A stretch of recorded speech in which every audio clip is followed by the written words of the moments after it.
Hello and welcome to another video review. This is the Shivah for PC, Mac, Linux, iOS, and Android. This is a point-and-click adventure game by Wadjet Eye Games that was released in 2006, although what you're seeing here is the kosher edition, which was released in 2013. It's basically just a remastered version of the game with improved graphics, music, and voiceovers. That's really all it is. They did add some content to the kosher edition, but other than that, it's the same game. At any rate, this thing received some pretty positive reviews when it came out, most notably for its use of a rabbi as a protagonist as opposed to some other adventure game protagonist trope.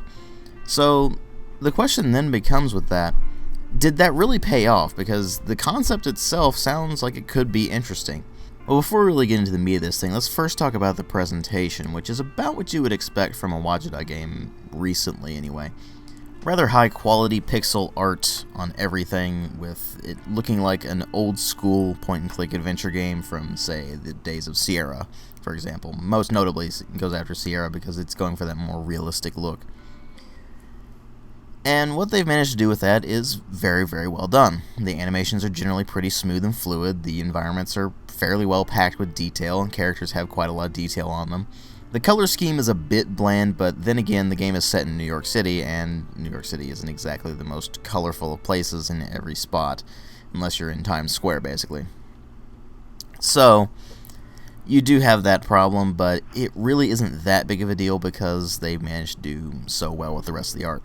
Now, you have to keep in mind that this is the kosher edition. The original version of the game was a lot more flat in the color scheme. It actually looked like a much earlier era Sierra adventure game, only slightly lower quality than that.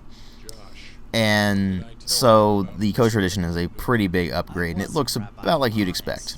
So then we come to the sound design, which is pretty well done. The sound effects do their job for the most part. There's a few here and there that sound a bit wimpy, but other than that, they're mostly fine.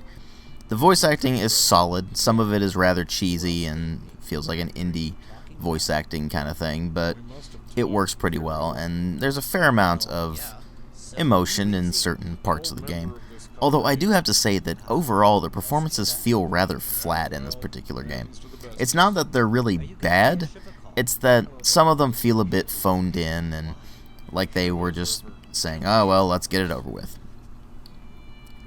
But the worst at Wadjet Eye is better than the worst at pretty much any other stage, so they do a pretty good job for the most part.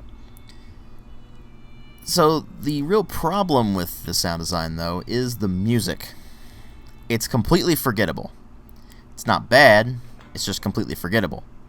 So I would sit there and not even notice the music half the time, and when I did notice it, it was just kind of like, huh, okay, and then I would stop noticing it before it was even finished playing.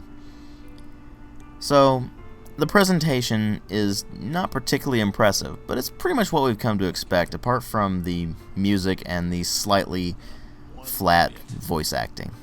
But obviously what really matter here are the story and the gameplay, and in an adventure game, the story is especially important. You play as Rabbi Stone, who is just struggling with his faith all around, but he's running a synagogue in New York City. And it's dilapidated, it's failing, fewer and fewer people are coming to services, that sort of thing. And eventually the police come to visit him.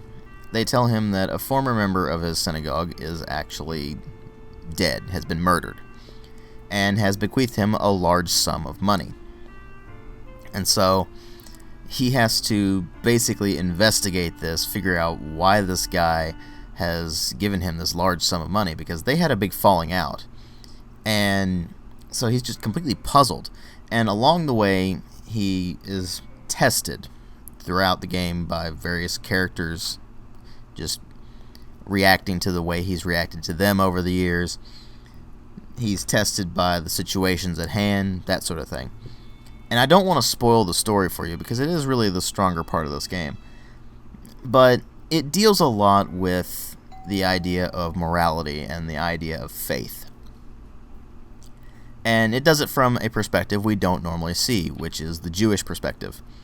Now this does present a bit of a problem sometimes, and it's namely in the idea that not everyone who plays this game is going to be Jewish. In fact, I'd wager that most people who play this game are not going to be Jewish.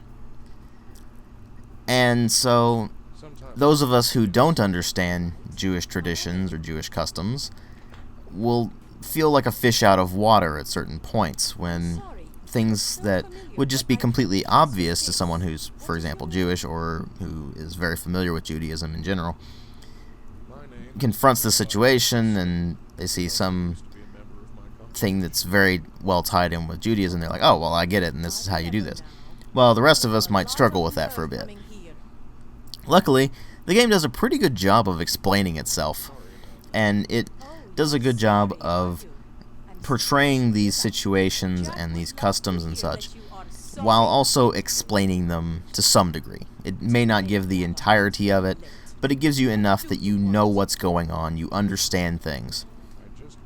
And so, you never really do feel too much like a fish out of water, except for at certain points of the game where you're just expected to respond to a situation a certain way, and it's not entirely obvious.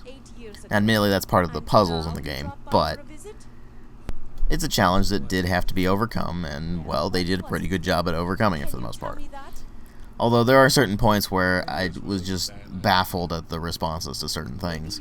You had to do a very, very specific set of responses to questions and things like that in order to get the appropriate outcome, and not all of them were particularly obvious. They seemed more like trial and error than anything else. Most of the puzzles in this game are fairly straightforward. There's not really all that much in there that's going to leave you stumped. It's just that you may not have thought about it beforehand, and once you think about it, you're like, well, that makes sense. But it requires a bit of thinking out of the box sometimes. Much more so than the usual Wadjet Eye game. But other than that, the gameplay is pretty much what you would expect from having played previous Wadjet Eye games, or not necessarily previous in this case, this is one of their earliest ones, but other Wadjet Eye games like the Blackwell series. In fact, you'll find references to, in particular, the Blackwell series in this game, at least the kosher edition. And you'll find references in the Blackwell series to the Shivah. So it's kind of a cool thing that vaguely ties those games together. That said, the game itself feels less refined. And again, that's mostly because it's one of Wadjet Eye's earliest games. So, you'll go into this thing and you'll find that the dialogue system is the most interesting bit of it. You have 3 different responses at any given point. Usually you would have something like calm or something like that.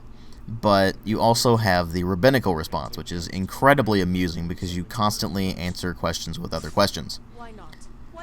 So, if someone asked you the question, for example, why are you so happy right here? And you would respond, well, why shouldn't I be happy? Things like that. And in certain situations, that's the actual thing you want to do. In others, it just makes people mad. And sometimes it gets very amusing how mad they get. But things like that give the game a bit of flavor that other adventure games just don't have. And while the puzzles themselves are fairly straightforward and not particularly impressive, they do break the mold somewhat and give the game some unique feel.